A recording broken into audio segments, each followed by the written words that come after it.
Hi there, readers. It's Miss Hodges, and today I'm super excited to start a new book with you called Indian Shoes. The author is Cynthia Smith, and one of the things I like to do each time I read a new book is look at the cover and think about what genre could this book be. So as I'm looking at the characters, I'm wondering if this is a fiction book, maybe realistic fiction. Another thing that I like to do to help is read the blurb. This book has a book jacket, and so the blurb is right here on the inside cover. Let's read a little bit more and see if that helps us to think a little bit about what is the genre of this book and what are we about to read. What do Indian shoes look like anyway? Like beautiful beaded moccasins, or high tops with bright orange shoelaces. Ray Half Moon prefers high tops, but he gladly trades them for a nice pair of moccasins for his grandpa.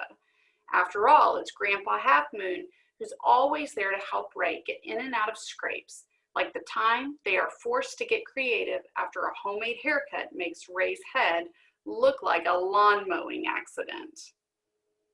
This collection of interrelated stories is heartwarming and laugh out loud funny.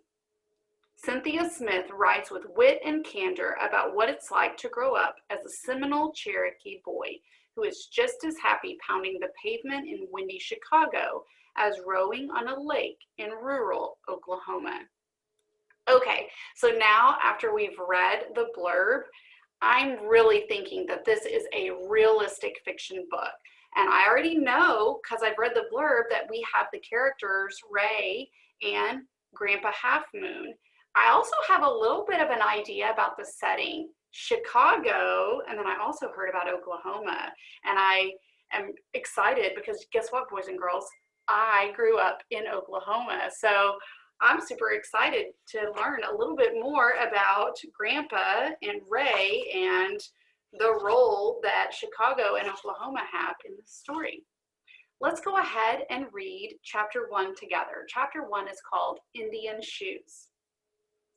Ray and Grandpa Half Moon traipsed down the cracked sidewalk of a steel and stone city. Ray tracked Grandpa's steps, danced to the rat-a-tat-a clang of a trash can band, and skipped beneath the ruffling branches. "Let's duck in here," Grandpa Half Moon began, and say, "Mornin'." When the wind whistled into Murphy's family antiques, Ray and Grandpa whistled in with it. At the welcome mat, Grandpa said, "Morning," to Junior Murphy. Ray retied his neon orange shoelaces and took a look around the store. The shop brimmed with treasures: an autographed baseball, a Chinese lantern, ostrich feathers, a basket of antique buttons on a pedestal, a tabletop held up by a real elephant leg, a moose head mounted high on the wall. "Where are the coats that match the old buttons?" Ray wondered. "What happened to the rest of the elephant? Who took the body of the moose glaring down?" Grandpa asked, "Do you see that?" A pair of men's moccasins waited in a glass box on a pedestal. The card read, "Seminole moccasins from Oklahoma." And you can see right here, $150 is crossed out, $100 is crossed out, $75 is crossed out. It says $50 for best offer.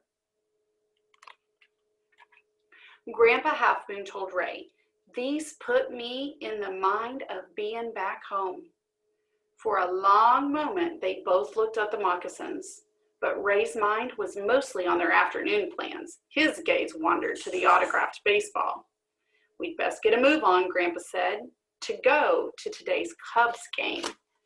And here's a good picture of Ray, and there's Grandpa Half Moon. And you can see they're in the antiques store, and you can see the different items with the price tags. Grandpa and Ray left the shop with matching grins. They rode the rattling elevated train to Wrigley Field and watched the Cubs take on the St. Louis Cardinals. From the first inning on, Grandpa Half Moon told old-time Cherokee Seminole and family stories. "Every once in a great while, my Gramps used to wear moccasins," Grandpa said, "instead of his cowboy boots." Grandpa paused a moment to study the Cubs' scoreboard. "He used to pitch to me and my cousins too, and Gramps usually struck us out. Then he'd jump in the lake to cool down afterward, just like us kids. The lakes back home in Oklahoma, those are the prettiest lakes I've ever seen." Ray frowned, thinking it over. Not far away, Lake Michigan lapped against the shores of Chicago, a fierce blue blanket alongside the park. It was a pretty lake, Ray decided. A lot bigger than the lakes in Oklahoma, more sailboats. After the seventh inning stretch, Ray and Grandpa Half Moon ordered hot dogs. "Now these Chicago hot dogs," Grandpa said, "they're dandy, but every now and then I get a hankering for some of that crackle fried bacon your Aunt Wilhelmina likes to make. You know, that woman fries everything she cooks. I saw her fry a whole turkey once for Christmas, and it was sure enough some big bird." Ray bit into his hot dog. He knew all about Aunt Wilhelmina's cooking. Ray and Grandpa drove their pickup down to visit her and Uncle Leonard in Oklahoma once or twice a year. What he didn't know was why Grandpa Half Moon was thinking so hard today about Aunt Wilhelmina's crackle fried bacon. So it sounds to me like Oklahoma is a really special place for Grandpa, and he's thinking about it a lot. When the wind carried a home run baseball into the stands, Ray almost caught it. Cheers filled the air, but Grandpa Half Moon didn't make much of a fuss. He was homesick, Ray realized. Ray wiggled his toes inside the high tops with the neon orange shoelaces. He couldn't afford a bus ticket to Oklahoma, but he had an idea. Ray thought about it during the last 2 innings of the game, and while riding on the rattling elevated train all the way back to the stop nearest his red brick bungalow. And here's a picture of Ray at the game. Meanwhile, Grandpa Half Moon talked about this wild-haired mutt he'd had when he was a kid and how he'd named it Catastrophe. Grandpa talked about Ray's parents, who were killed by a tornado back when Ray was just a babe. And Grandpa talked about how he used to take Ray's daddy fishing by starlight. At bedtime, the wind breathed against the stained glass pane in Ray's bedroom window. He dumped jangling money, $28.67, out of his jar and onto his woolly blanket. It was the most money Ray had ever owned at one time, but it wasn't enough. Or was it? The sign had said $50 or best offer. Maybe the best offer would be a little less than 30 bucks. Maybe the best offer would come from Ray.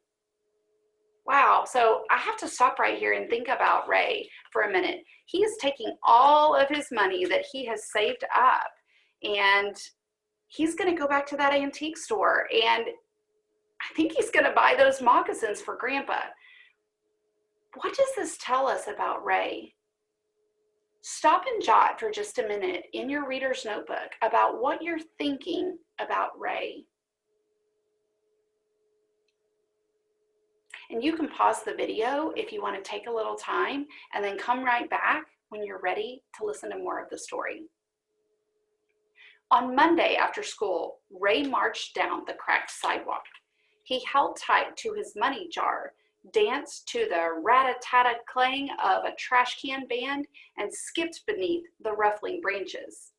When the wind blew into Murphy Family Antiques again, Ray blew in again with it. At the welcome mat, he retied his neon orange shoelaces and said, "Afternoon," to Junior Murphy. Then Ray breezed by the table with the elephant leg and the basket full of antique buttons. He paused behind a lady who was carrying a library book. The lady seemed interested in the moccasins. "Do you know if these are real?" she asked. "Native American worn and Native American made?" I could double check, Junior Murphy answered, but it might take a while. I don't have a while to wait, the lady replied, and I don't walk by this way too often. She hugged the library book a little tighter. I'll tell you what, I could give you my $30 for them now, but that's all my budget will allow. Ray shook his head at the moose. $30 topped his best bid. Just then, the wind rushed in. The door sounded kabam! Ostrich feathers fluttered. A Chinese lantern whirled to catch on the moose's lanterns. The autographed baseball splashed into the button basket, toppling the pedestal. Buttons whizzed everywhere. Ray thought, this is my last chance. I'll give $28.67 for the moccasins, he told Junior Murphy, and I'll pick up every last button too. Sorry, Ray, Junior said. This shop needs the money more than I need the time. The lady looked at Ray like she wanted to say something, but then she set her book on the counter and wrote a check to pay for the moccasins. The wind died silent, and Ray felt like the elephant that had lost a leg to the tabletop. He rocked in his high tops with the orange shoelaces. He stared at the autographed baseball in the mess of buttons. He thought about the stories Grandpa Half Moon had told at the Cubs game and on the train ride home. When the lady opened the door to leave, the wind gusted in and shoved her back over the welcome mat. Suddenly, Ray knew what he had to do. Want to trade? He asked the lady. I've got some Indian shoes you could use. Beats me who made them, but they're for sure Indian worn. The lady shifted the book beneath her arm and held tight to her purchase. Ray just knew that he and Grandpa Half Moon had lost out, but then the lady's gaze fell to Ray's feet. She chuckled and they left the shop together. When the wind whispered against the brick bungalow that night, Grandpa slid his feet into the moccasins. These really take me back, he said. They feel like home. Come Tuesday morning, at the high school 4 blocks away, the librarian placed a pair of beat-up high tops with neon orange shoelaces in her Native American books display. She propped a laser-printed card to the right of the toes. The card read, traded from Ray Half Moon, Cherokee Seminole high tops, not Indian made, but Indian worn, guaranteed. So I love that the librarian traded the moccasins for Ray's high tops. I want you to stop and think for a minute. What are your thoughts about Ray's high top shoes with the orange laces being displayed in her library? Stop and jot for a minute about what you're thinking about that. Why would she trade the moccasins for Ray's high tops? Remember, you can pause the video while you stop and jot. Another thing that I'm thinking about right now is how Ray gave up his high tops to get the moccasins for Grandpa. This shows that he would do anything for Grandpa. He knew that Grandpa was really feeling homesick for Oklahoma, and so he found a way to get those moccasins for Grandpa. Wow. This really shows a lot about Ray's relationship with his grandpa. Boys and girls, I hope you enjoyed the first chapter of Indian Shoes.